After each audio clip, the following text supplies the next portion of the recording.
एक रोज स्कूल की छुट्टी होने के बाद जब गुड़िया अपने दोस्त रॉकी मगरमच्छ के साथ अपने घर लौट रही होती है, तभी उन्हें रास्ते में एक कछुआ जमीन पर पड़ा मिलता है। कछुए को देखकर ऐसा लग रहा था मानो जैसे वो बेहोश हो गया हो या फिर जरूर उसकी तबीयत खराब है। कछुए को देखकर रॉकी मगरमच्छ कहता है, अरे देखो गुड़िया, ये जमीन पर तो एक कछुआ गिरा पड़ा है। लगता है ये बेहोश है।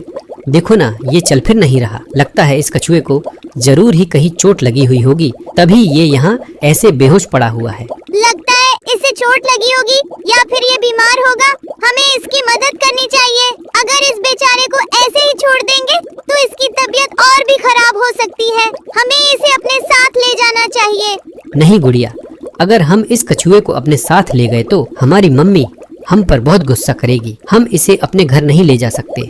चलो गुड़िया, हम दोनों यहाँ से चलते हैं। कोई और इस रास्ते से गुजरेगा तो इसकी मदद कर ही देगा। हम दोनों तो बच्चे हैं, हम इसकी मदद कैसे कर पाएंगे? नहीं रॉकी, हम इस कछुए को ऐसे ही नहीं छोड़ सकते। एक काम करती हूँ, मैं इसे अपने घर लेकर चली जाती हूँ।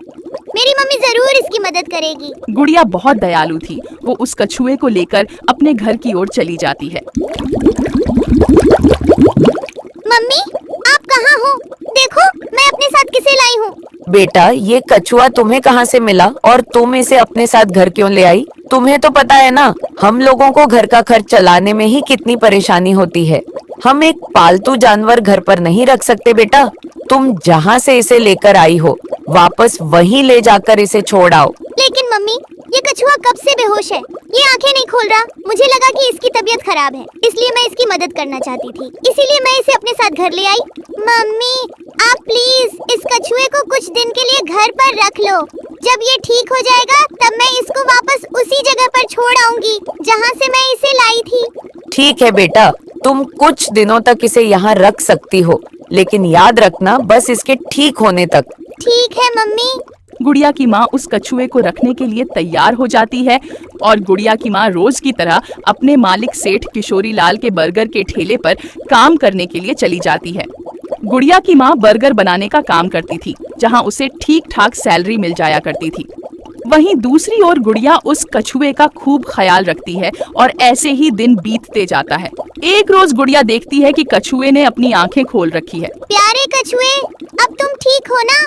मुझे पता था कुछ दिनों में तुम बिल्कुल ठीक हो जाओगे। देखना, कुछ ही दिनों में तुम पहले की तरह तैरने भी लगोगे और बिल्कुल स्वस्थ हो जाओगे। गुड़िया उस कछुए का खूब ख्याल रखती थी और थोड़े ही दिनों में कछुआ तैरने भी लगा। गुड़िया के प्यार और स्नेह ने उसे बिल्कुल ठीक कर दिया था। दोनों काफी अच्छे दोस्त भी बन गए थे। गुड़िया जहाँ जहाँ जाती, कछुआ भी उसके साथ साथ जाता। घर से लेकर स्कूल तक दोनों साथ साथ रहते। प्यारे कछुए, चलो अब हम दोनों घर चलते हैं। मुझे बहुत जोरों से भूख लगी है। तुम्हें भी लगी होगी ना भूख? चलो हम दोनों जल्दी जल्दी घर चलते हैं। मम्मी ने कहा था कि आज वो हमारे लिए अपने मालिक के ठेले से कुछ बर्गर बचाकर हमारे लिए लाएगी। दोनों बर्गर खाने के सपने देखते देखते घर चले जाते हैं। तभी गुड़िया देखती है कि कछुए का आकार धीरे धीरे बड़ा हो रहा है।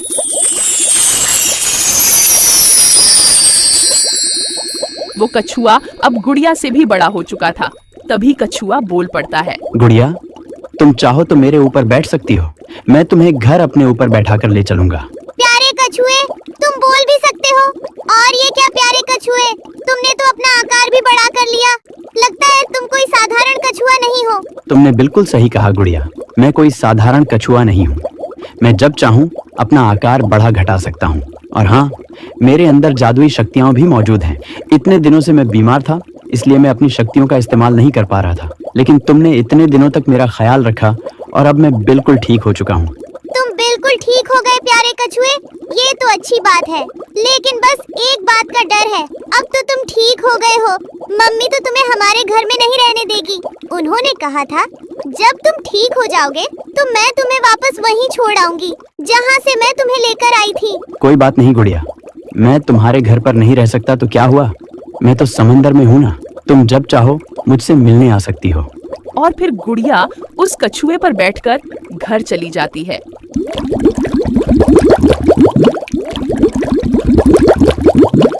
घर आकर गुड़िया देखती है कि उसकी मम्मी बहुत परेशान है। क्या हुआ मम्मी, आप इतनी परेशान क्यों हो? आपकी तबीयत तो ठीक है ना? क्या बताऊं बेटा, मेरी तो किस्मत ही खराब है। बेटा, तुमने कहा था ना कि आज ठेले से कुछ बर्गर बचा कर लाना। पता है, मुझे मालिक ने चोर कहकर दुकान से निकाल दिया। मैंने तो बस कुछ बर्गर बचाकर एक बर्तन में ढक कर रख दिए थे ताकि वो बिक ना जाए। मैं तो उन बर्गर्स के पैसे भी मालिक को दे देती, लेकिन मालिक ने मुझे काम से निकाल दिया और मेरी एक ना सुनी। कोई बात नहीं मम्मी, आप तो इतने अच्छे बर्गर बनाती हो, आप खुद की बर्गर की दुकान लगा सकती हो। बेटा, तुम्हारी बात तो सही है, लेकिन इसके लिए भी तो पैसों की जरूरत पड़ेगी। नया ठेला और बर्गर बनाने के लिए बहुत सारे सामान की जरूरत पड़ती है और मालिक ने पिछले 2 महीनों का वेतन भी तो नहीं दिया था और अब तो काम से भी निकाल दिया मुझे। बिना पैसों के तो हम कोई नया काम शुरू नहीं कर सकते। मुझे कोई और काम ढूंढना पड़ेगा। गुड़िया और उसकी मम्मी की बात सुनकर कछुआ कहता है, मम्मी, आप चिंता मत कीजिए, मैं आपकी मदद करूंगा। मैं आपको नया ठेला नहीं बल्कि ये नया रेस्टोरेंट दिला सकता हूँ। आप मेरे साथ आइए मम्मी। अरे गुड़िया, ये तुम्हारा कछुआ तो बोल भी सकता है। हाँ मम्मी, ये कोई साधारण कछुआ नहीं है, ये अपना आकार भी बड़ा घटा सकता है और इसमें जादुई शक्तियाँ भी हैं। हाँ मम्मी, आप मेरे साथ आइए। फिर क्या था, गुड़िया और उसकी मम्मी उस कछुए के साथ चल पड़ते हैं।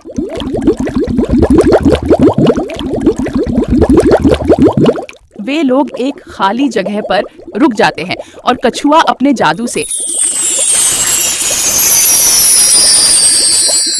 एक बड़ा सा कछुए के आकार का रेस्टोरेंट ले आता है, जो कि दिखने में काफी आकर्षक था। तुम्हारा बहुत बहुत शुक्रिया दोस्त, ये कछुए के आकार वाला रेस्टोरेंट बहुत अच्छा है।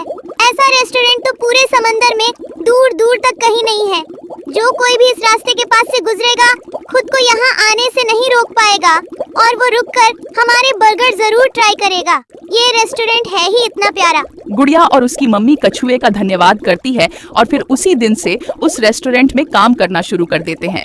जो कोई भी उस रेस्टोरेंट के पास से गुजरता उस रेस्टोरेंट को देखता ही रह जाता और साथ ही साथ वहाँ का बर्गर जरूर ट्राई करता। क्या बात है गुड़िया, तुम्हारा ये कछुए जैसा दिखने वाला रेस्टोरेंट तो बहुत ही अच्छा है। साथ ही साथ ये बर्गर तो कमाल का है। जैसी दुकान वैसा पकवान, भाई मजा ही आ गया। वाह यार, कितना टेस्टी बर्गर है।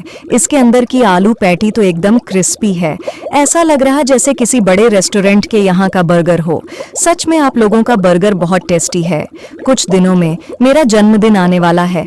मैं बर्गर का ऑर्डर आपके यहाँ से ही करूंगी। ग्राहकों को उनके यहाँ का बर्गर बहुत पसंद आता है और ऐसे ही धीरे धीरे उनका रेस्टोरेंट समंदर में मशहूर हो जाता है। पूरे समंदर में बस कछुए वाले रेस्टोरेंट और वहाँ के बर्गर की चर्चा होने लगती है, जिससे हर कोई उनके रेस्टोरेंट में जाता और गुड़िया और उसकी मम्मी अब अच्छे खासे पैसे कमाने लगते हैं। तुम्हारा बहुत बहुत शुक्रिया दोस्त। आज अगर तुम ना होते तो पता नहीं मैं और मेरी मम्मी आज क्या करते। हम जो कुछ भी आज है सिर्फ और सिर्फ तुम्हारी वजह से है। तुम्हें जितना भी शुक्रिया कहूँ कम है। तुमने भी तो मेरी जान बचाई थी गुड़िया। अगर तुमने मेरी इतनी देखभाल ना की होती तो मैं कभी ठीक ना हो पाता और शायद मैं होता ही ना।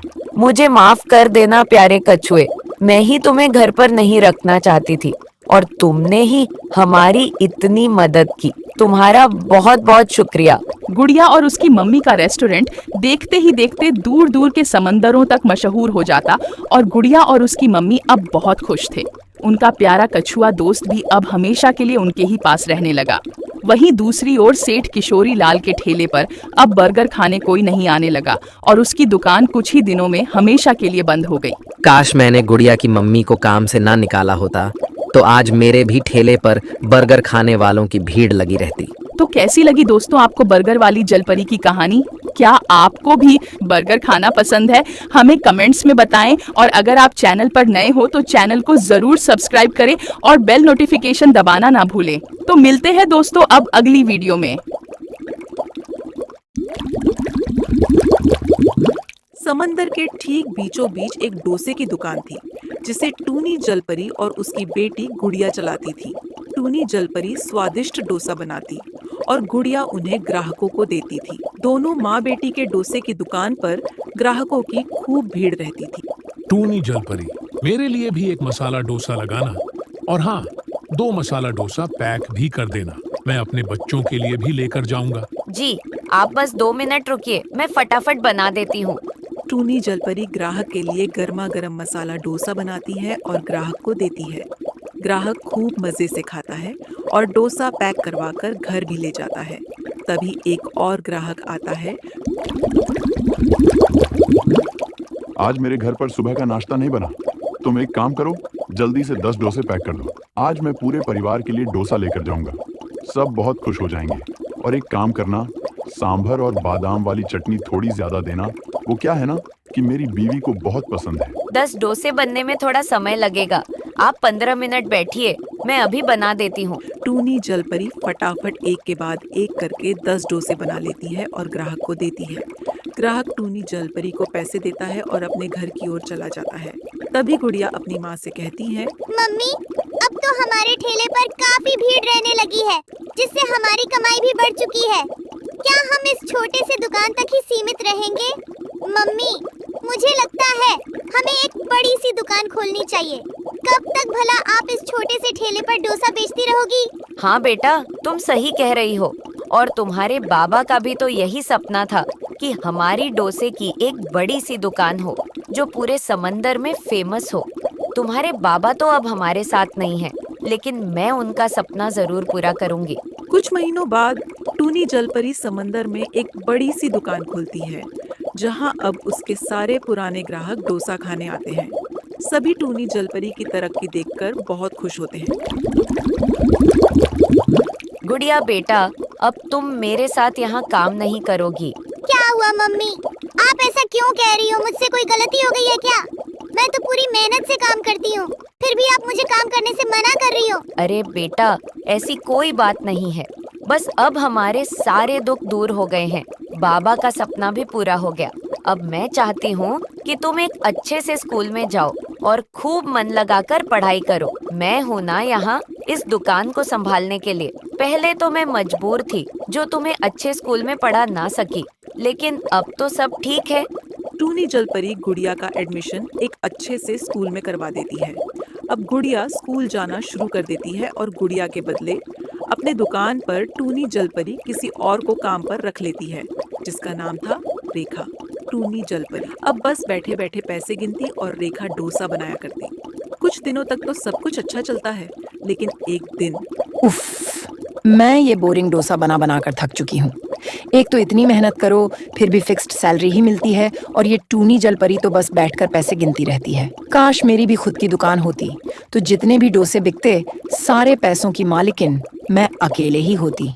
रेखा ने अब मन बना लिया था कि अब वह छोटी सी ही सही, लेकिन अपनी खुद की डोसे की दुकान लगाएगी, ताकि मुनाफे की सारी कमाई उसके अकेले की हो सके। और रेखा ऐसा ही करती है। वह भी समंदर में डोसे की दुकान लगाती है। वह डोसे का दाम टूनी जलपरी के डोसे से भी कम रखती है, जिसके कारण धीरे धीरे ग्राहक उसकी दुकान की ओर आकर्षित होने लगते हैं। दूसरी ओर टूनी जलपरी ने रेखा के जाने के बाद किसी और को काम पर रख लिया था। नई दुकान और कम दाम होने के कारण सभी रेखा की दुकान पर डोसा खाने लगे।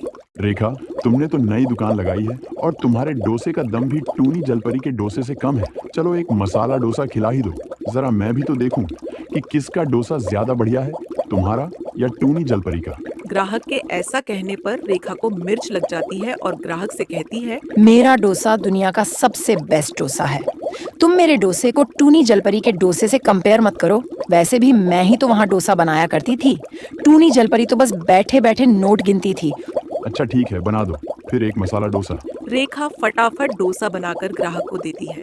अरे वाह रेखा, तुम्हारा डोसा तो बहुत ही बढ़िया है भाई, मजा आ गया। अब से मैं तुम्हारे ही ठेले पर आया करूंगा डोसा खाने। ग्राहक अब रेखा के यहाँ के डोसे को पसंद करने लगे थे, जिस कारण से रेखा को अब अपने आप पर बड़ा घमंड हो गया था।